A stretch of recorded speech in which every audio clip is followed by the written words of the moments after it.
여러분 안녕하십니까? 헬로티비 뉴스입니다.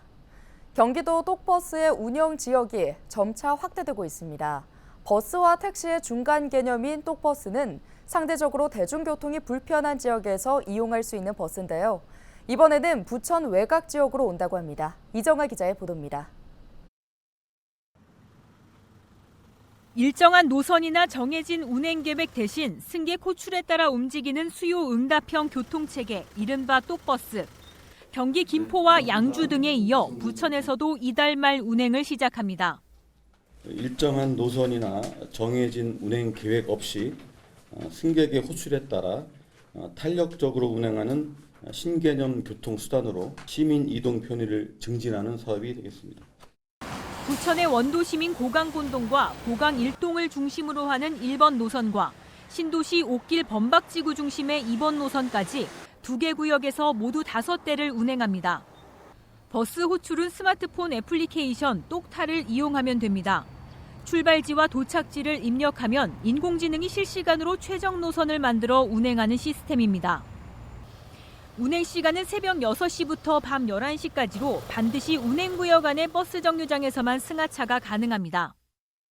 부천 고강 지역을 누비게 될 똑버스입니다. 버스 규모도 일반 시내버스보다는 훨씬 작은데 목적지가 비슷한 승객과는 합승도 가능합니다.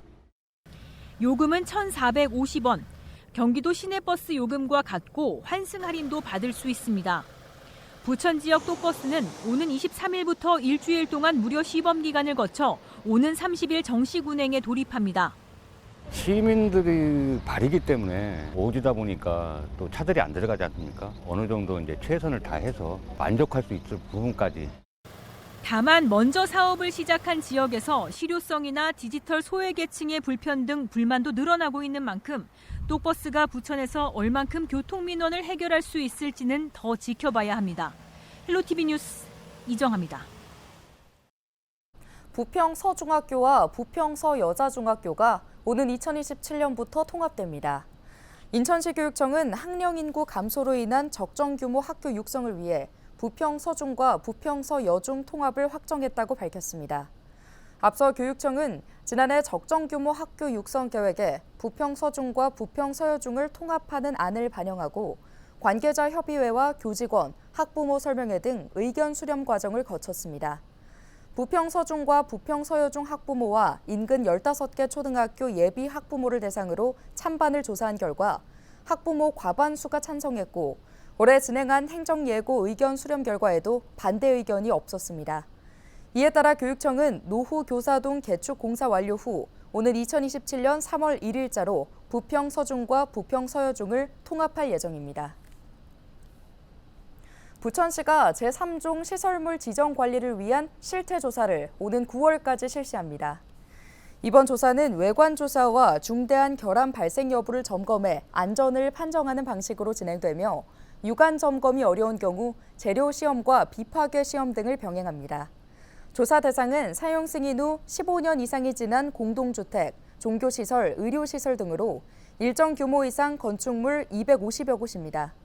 이번 조사를 통해 지정 검토 판정을 받은 건축물은 제3종 시설물로 지정 고시돼 관리 대상이 됩니다. 부천시가 오는 8월까지 식용 목적의 개 사유 농장주와 도축, 유통 상인 등을 대상으로 폐업 이행 계획서를 받습니다. 기한 내에 이행 계획서를 제출하지 않는 업체는 전 폐업 지원 대상에서 배제되며 과태료 최대 300만 원이 부과될 수 있습니다. 개 식용 목적의 사육, 도살, 유통 등 종식에 관한 특별법은 지난 2월 시행됐습니다. 이에 따라 개 사육 도살 시설의 신규 추가 운영하는 행위가 금지되고 오는 2027년 2월부터는 식용 목적의 개 사육, 판매 등 모든 과정이 금지됩니다. 김포시가 오는 7월부터 한강중앙공원 물놀이장을 운영합니다. 지난해 여름 첫 운영에 이어 올해 본격적인 물놀이장 운영을 앞두고 김포시는 주변 녹지 공간을 활용해 탈의실 겸 화장실 설치를 완료했습니다. 김포시는 물놀이장 운영 기간 중 매주 월, 화요일에는 청소와 시설 점검, 수질 검사를 하고 깨끗한 수질 관리를 위해 매일 가동 전 청소를 실시할 계획입니다.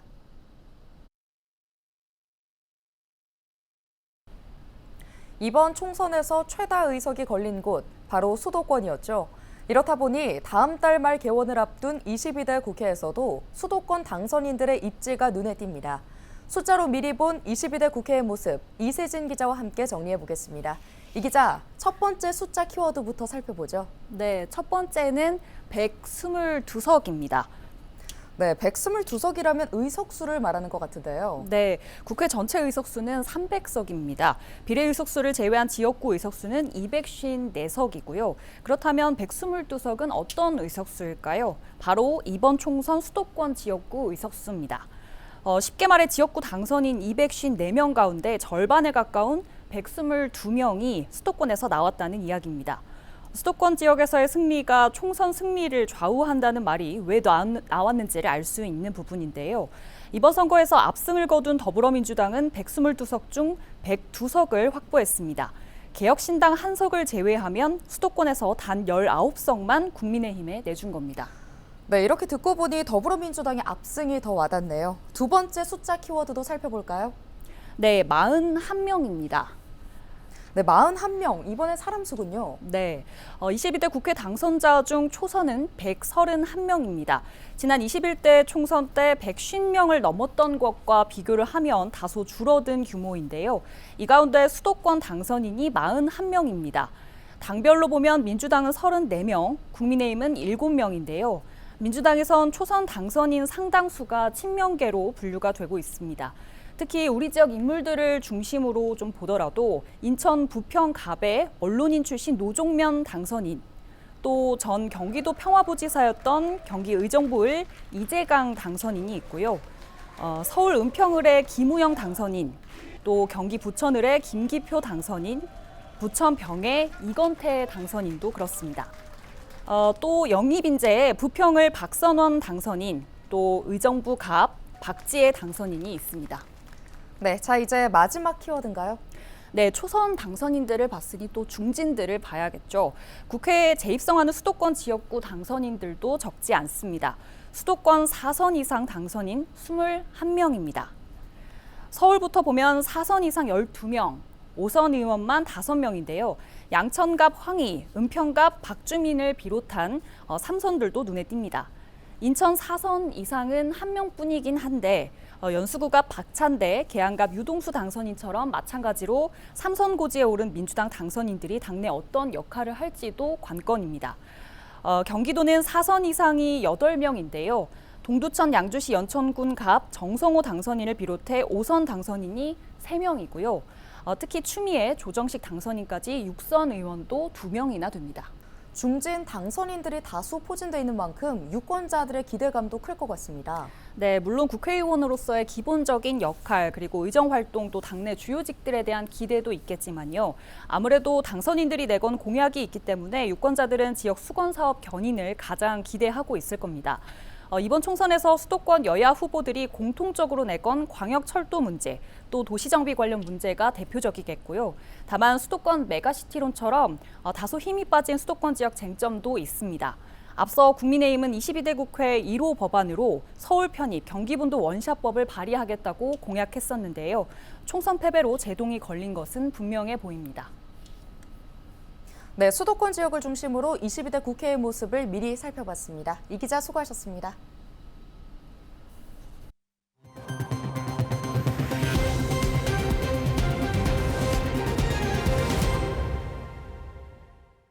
인천 지역 수출이 6개월 연속 증가한 것으로 나타났습니다. 인천세관은 지난달 인천 수출 규모가 48억 8천만 달러로 지난해 3월보다 6.2% 늘어났다고 밝혔습니다. 인천 수출 규모는 지난해 10월부터 6개월 연속으로 매월 전년 같은 달보다 증가한 것으로 집계됐습니다. 인천 최대 수출 품목인 반도체 수출액은 지난달 13억 8천만 달러로 지난해 같은 달 대비 51% 증가했습니다. 의약품과 무선통신기기 수출액도 각각 31.2%와 38.4% 늘었습니다. 인천의 지난달 수입액은 지난해 같은 달보다 3.9% 감소한 50억 4천만 달러로 무역 수지는 1억 6천만 달러 적자를 기록했습니다. 서울시의 교통 할인 정책인 기후 동행 카드로 한 달 평균 3만 원의 교통비를 절약한 것으로 나타났습니다. 서울시가 지난달 8일부터 11일까지 기후동행카드 이용자 2,823명을 대상으로 설문조사를 실시한 결과 구매 연령대는 20대와 30대가 가장 많고 교통비는 1인 한 달 평균 3만 원을 절감한 것으로 조사됐습니다. 하루 평균 이용 횟수는 3.4회로 일반 교통카드 2.5회에 비해 0.9회가 많았습니다. 또 이용자의 4%인 127명이 상시 이용하던 승용차 대신 대중교통을 많이 이용했다고 응답했습니다. 경기도 특별사법경찰단이 학교 급식 납품업체를 대상으로 불법행위 집중 단속을 실시했는데요. 유통기한이 지난 제품을 유통기한이 남은 제품과 함께 보관한 업체 등 28곳을 적발했습니다. 이재필 기자의 보도입니다. 경기도 양주시의 한 학교 급식 납품업체. 유통기한이 지난 제품과 안 지난 제품이 함께 보관돼 있습니다. 지금 현재 유통기한 안 지난 거 제형이 혼재되어 있잖아요. 지금 여기 냉동 창고에. 근데 혼재 이렇게 보관하시면 이게 위법사항이 돼요. 경기도 특별사법경찰단이 유통기한이 지난 제품을 보관하는 등 불법 행위를 한 학교 급식 납품업체 28곳을 적발했습니다. 도특사경은 지난 3월 11일부터 29일까지 지역 내 학교 급식 납품업체 360곳을 대상으로 단속을 진행했습니다. 주요 위반 사례를 살펴보면 수원시의 한 업체는 유통기한이 22개월 지난 물엿 등 총 5종의 제품을 보관해 오다 적발됐고 하남시의 한 업체는 떡볶이 재료 등 냉장 보관 제품을 실온에 보관한 것으로 확인됐습니다. 이번 수사를 통해 학교급식 납품업체에 대한 위생적인 관리의 필요성을 알렸다는 점에서 의미가 있고요. 안전한 먹거리 및 식자재가 유통 관리될 수 있도록 관련 수사를 지속적으로 강화하여 위법 행위가 근절될 수 있도록 노력하겠습니다. 도는 적발된 업체에 대해 위법사항 검토 후 검찰에 송치할 계획입니다. 헬로티비 뉴스 이재필입니다. 정부가 소비자의 장바구니 부담을 덜기 위해 이번 달에도 수산물 할인 행사를 엽니다. 시장이나 마트에서 국내산 수산물을 구입하면 최대 50%까지 할인받을 수 있습니다. 이미정 기자의 보도입니다. 국내산 수산물을 저렴한 가격에 구매할 수 있는 대한민국 수산대전 행사가 이번 달에도 열립니다. 행사 기간 지정된 마트와 온라인몰, 전통시장에서 국내산 수산물을 사면 최대 50%까지 할인받을 수 있습니다. 대한민국 수산대전은 우리 국산 수산물의 소비 활성화도 도모하고 또 국민들에게 체감 물가 완화를 위해서 20년부터 매년 개최하고 있습니다. 올해는 매월 대한민국 수산대전을 개최하여 전국 45개 마트와 온라인몰에서 정부 지원 20%를 포함하여 최대 50%까지 국산 수산물 할인 혜택을 지원하고 있습니다. 전통시장에선 상품권 환급 행사도 열립니다. 구매 금액의 최대 2만 원까지 온누리 상품권으로 환급받을 수 있습니다. 당진시장 등 전국 전통시장 60여 곳이 이번 행사에 참여합니다. 이번 수산대전에선 할인 품목도 다양해졌습니다.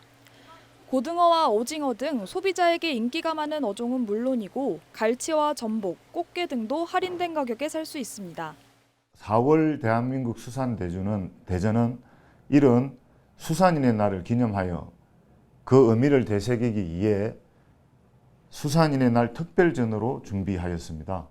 4월 수산인의 날을 통해 우수한 우리 수산물을 할인된 가격에 부담 없이 구매하여 맛있게 드시고 우리 수산업과 어촌의 소중함을 한 번 더 일깨우는 소중한 기회가 되었으면 좋겠습니다. 국내산 수산물을 저렴하게 구매할 수 있는 대한민국 수산대전의 오프라인 행사는 오는 17일까지, 온라인 행사는 21일까지 열립니다.